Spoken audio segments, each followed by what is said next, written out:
Hi, this is Sam. I'm really excited to start the first part in the series on a 6-month executive mentoring program for high potential tech professionals. Hopefully that's you. In this video, I hope to cover what exactly happens during the first meeting with your new mentor. I hope to cover the do's and don'ts during the session and also answer some questions that you may have preparing for that first meeting. So let's start with some of the tasks you want to do before your first meeting. First of all, do some background research.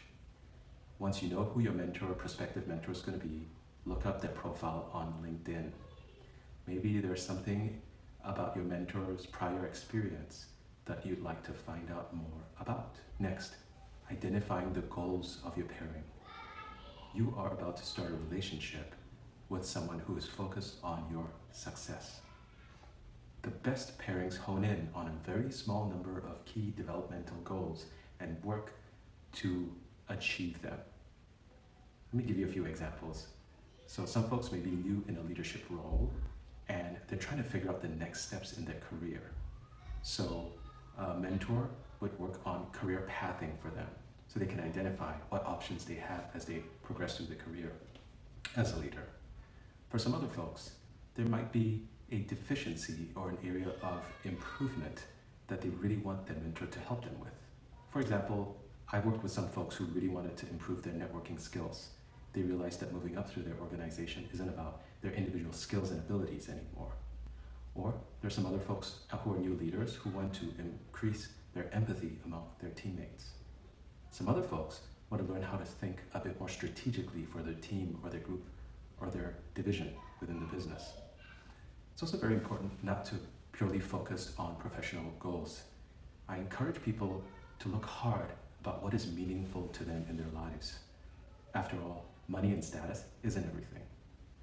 As you move up in life, you're going to find that balancing family, career, and your personal life becomes increasingly important.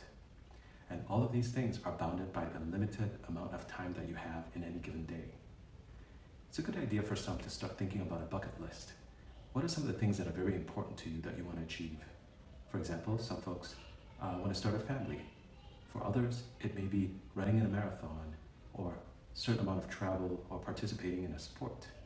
So the thing is, if you put something off too much, we tend to think that I could do this later, but if you put it off too much, you no longer have the physical stamina or energy to do it. A well-rounded development plan needs to account for all of these different factors. And a good mentor will work with you to create a custom-tailored program that suits your needs. Let's get into the first session. So typically, a session starts with mutual introductions. You've done your homework and researched your mentor's background. Well, I can tell you that your mentor also definitely did the same. You see, a discerning mentor wants to be able to add value for the time that they're working with you. And therefore, it makes sense that mentors don't necessarily accept every pairing. You want to look for a good fit, not only professionally, but also a good fit personality-wise. You're going to be working very closely with someone over the next couple of months, and you want to make sure that you get along, that you see things on the same wavelength. Even though those things take time, the first meeting is typically the most crucial to identify that. Next up in the meeting, you want to go through your professional background. A good place to start is by walking through your resume. You can talk about your experience chronologically, as if you were in an interview, or some of the first jobs you took. Where did you go to school? What did you major in? Were there any very specific things you accomplished at work that you're very proud of? And again, it doesn't have to be so formal. This is not an interview. You can go through some of the personal highlights that you really want your mentor to be aware of. And don't forget, it's also very acceptable to talk about your personal life. Maybe you're in a relationship, or you have just started a family. Or maybe there's certain hobbies or activities outside of work that you're very interested in.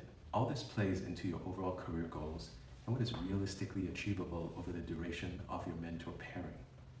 The mentor should also perform an introduction. Listen to what he or she has to say. Ask yourself, is this someone that you can work with?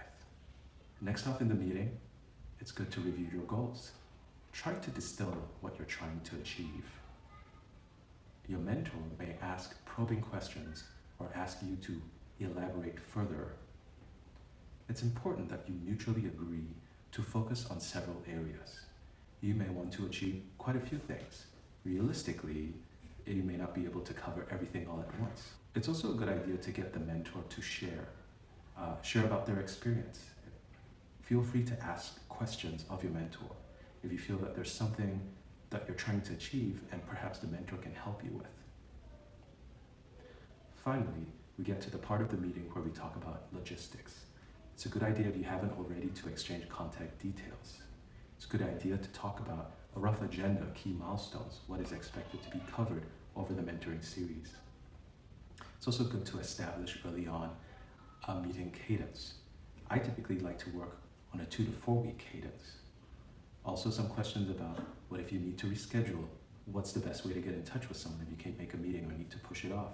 For example, you may have time off from work or an emergency issue that you need to deal with. It happens to everyone. How do we handle this? And finally, are there any specific tasks, such as homework or readings, that you need to perform before your next meeting? Now let's get into some of the do's and don'ts for your first meeting. Do's. Definitely ask clarifying questions. Pause the conversation if you're not sure about something. Definitely also take notes. It could be quite a lot of information. You may want to review it. Definitely commit to this relationship. You need commitment from both your end and the mentor's end to make this pairing a success. What about some of the don'ts? Do not be shy or reticent. Do not withhold information if you think that it's valuable. There should be a safe space. Don't forget, both the mentor and yourself are focused on achieving some goals. If there are details, well, make sure you don't leave it out. Now, I hope that this video gave you a good idea of what is covered during an intro session with your executive mentor. Don't forget to like this video and please subscribe to this channel to be alerted for future videos. I plan to go through some tools and frameworks that I cover with my mentees, and I look forward to sharing more of this with you in future videos. Until then, this is Sam, and I look forward to talking to you again soon. Goodbye.